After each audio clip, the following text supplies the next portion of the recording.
Hello physios, get back to my channel Sneha Physio Notes. Today I'm going to deal with traction, which is most important in exercise therapy. You can see with my slides or with my video and copy in your notes. With my notes, it can be able to pass in your BPT. Today I'm going to deal with traction topic. Latin origin tractio, which means drawing or pulling a part. Here traction is the application of a mechanical force to the body in a way that separates or attempt to separate the joint surfaces and elongate the surrounding soft tissues. Traction can reduce the nerve root impingement. Here the word impingement refers to the restriction of the muscles. Like example, if you talk about the shoulder impingement, where the nerve roots get restricted, it gets pinched off and the muscles gets tired of.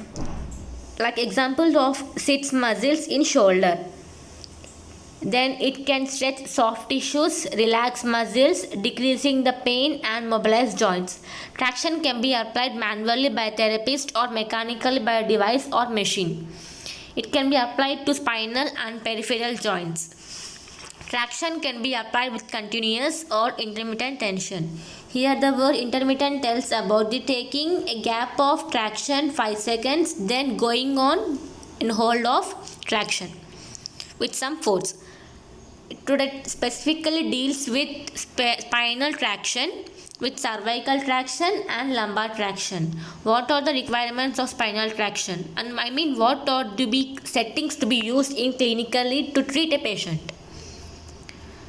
And the requirements are traction table with a stool, traction machine with having some parameters, head halter which can be used in cervical traction around the neck with one pad touching the chin and the other pad at the head. Traction belts which are used in lumbar traction. When coming to the procedure of mechanically cervical traction, select the appropriate mechanical traction devices. There are various devices are available for applying mechanical traction to cervical spine in clinics. For cervical traction, traction force is about 1/7 of the patient's body weight. Next, to determine the optimal patient position, when cervical traction is applied in sitting position, cervical flexion and extension can be controlled to a limited degree.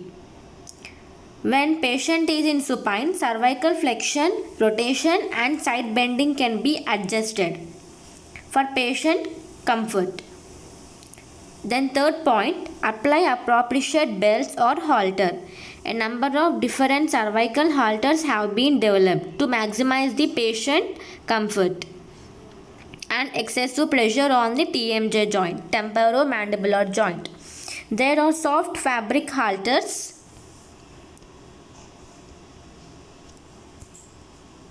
There are soft fabric halters that apply pressure through both the mandibles and occiput. If we talk about the next, apply the appropriate belts or halter. In cervical, we use belts, head halter belts, soft fabric belts, and connect the belt or halter to the traction device with the help of, there will be a spreader bar and rope to be connected to the traction machine.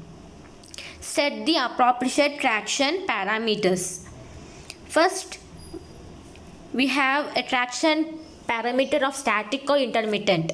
For static, it is going on applying with some force. Intermittent, having a gap of traction machine and setting up. Next, if we deal with another parameter, hold or relax time for intermittent traction. If we select intermittent traction is selected, maximum traction is applied during the hold time, and a lower traction force is applied during the relax time. Third parameter tells about the force. How much of force could be used? In cervical, we used 7% of body weight, and in sitting position of cervical, it is overcome the amount of gravity position. And in next parameter, total duration time, in shortly we use 8 to 10 minutes, in longer we use 20 to 40 minutes. Beyond 40 minutes there is no further additional benefits beyond 40 minutes. Then start the traction. Assess the patient's response is compulsory, as we need to do with verbal communication with the patient. Yes, no. Then give the patient a means to call you and stop. If no, stop. Then release the traction and assess the patient's response. Manually, cervical traction methods. The following slides. It tells about 3. What are they?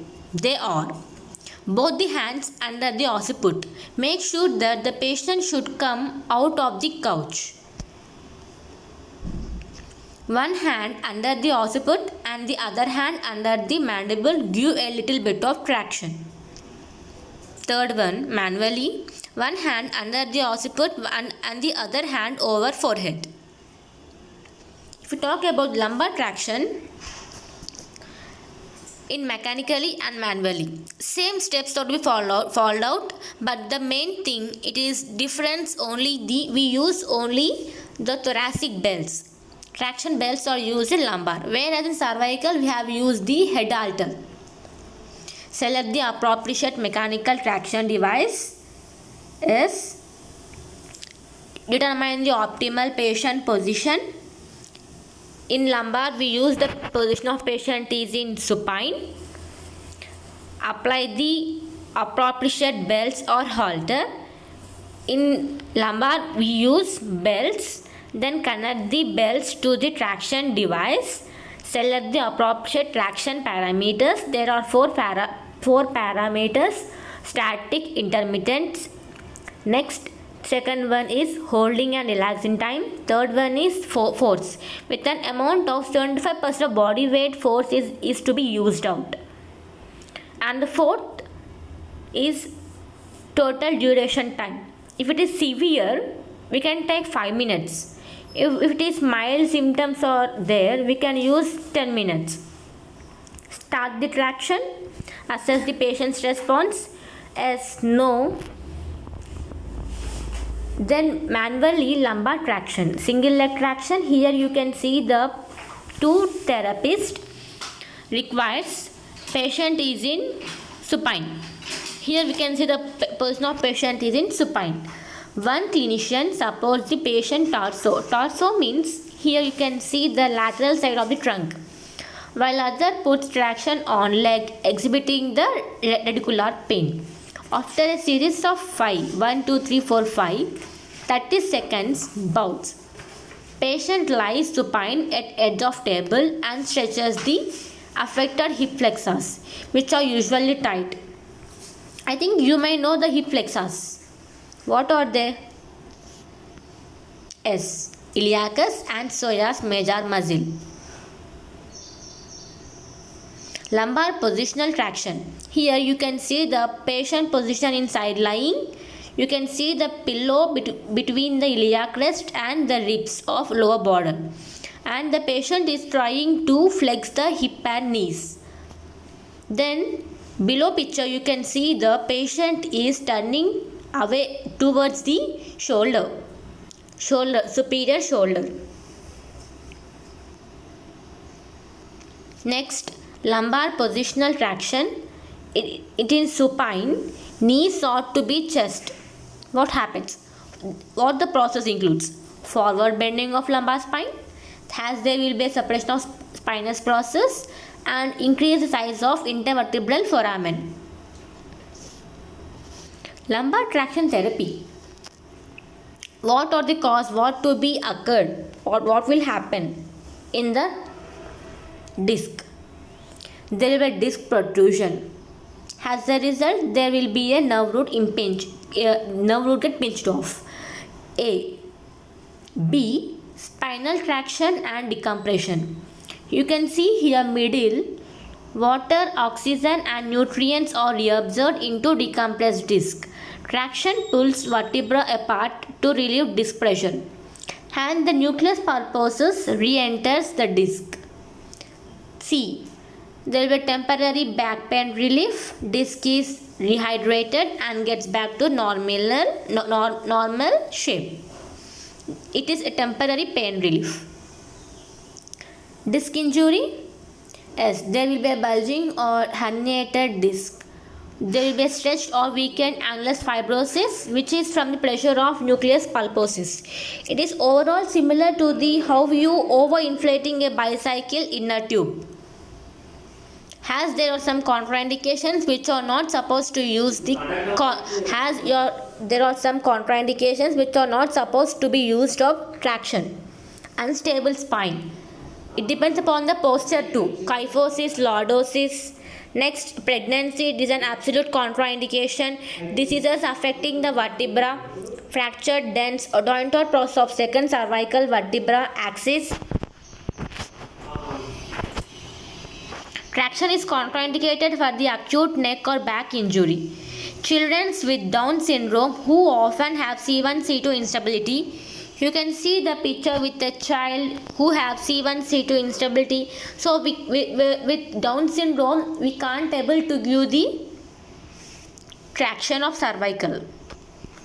If we talk about the indications, what purposes can do the traction? When there is a spasm, when there is herniation, bulging, nerve root compression, when there is degenerative disc diseases, and whether any inflammation itis, OA, capsule of vertebral joints, and any pathogenesis of ALL, PLL ligaments. Yeah, here is a table available with cervical with some fixed values to what purpose, how much amount of force is required, and holding and relaxing with some total traction minute. In initially acute phase with 3 to 4 kg, static 5 to 10 minutes. Joint distraction 7% of body weight. Yes, absolutely we use in cervical 7% of body weight. 15 by 15, 20 to 30 minute. To decrease muscle spasm, we require 5 to 7 kgs of force. 5 by 5, 20 to 30 traction minute. Disc problems 5 to 7 kgs, 60 by 20 holding and relaxing time, 20 to 30 traction minute. In lumbar, it has some fixed values to be used of. What are they? For initially any acute phase, any acute injury. Lumbar 13 to 20 kgs, static holding and relaxing time with 5 to 10 minutes of total traction. Joint distraction 50% of body weight, 15 by 15 holding and relaxing time, 20 to 30 total traction. To decrease muscle spasm, 25% of body weight, 5 by 5, 20 to 30 minutes of total traction. Disc problems, 25% of body weight, 60 by 20 holding and relaxing time, 20 to 30 total traction minute. Yes, we have advantages for both cervical and lumbar. Only the mechanical tractions of advantages. Force and time well control, and one we need a therapist to be stay along the patient much more time. Application of static or intermittent traction can also be selected. These three are major advantages. If we have disadvantages like expensive as time consuming process, as we have restriction of belts, like people who are obesity and halter used in cervical traction, poorly tolerated by some patients. There are some references which have been used of. So these are the points you can ensure and write in an exam. If it is as asked in 10 marker question, what is traction, spinal traction, mechanically and manually, describe in few steps. I hope so you understand my video. Any comment, any doubts can be displayed in the comment. Like, share and subscribe my video. Further videos I'm continuing with some practical videos also with upcoming days. Thank you.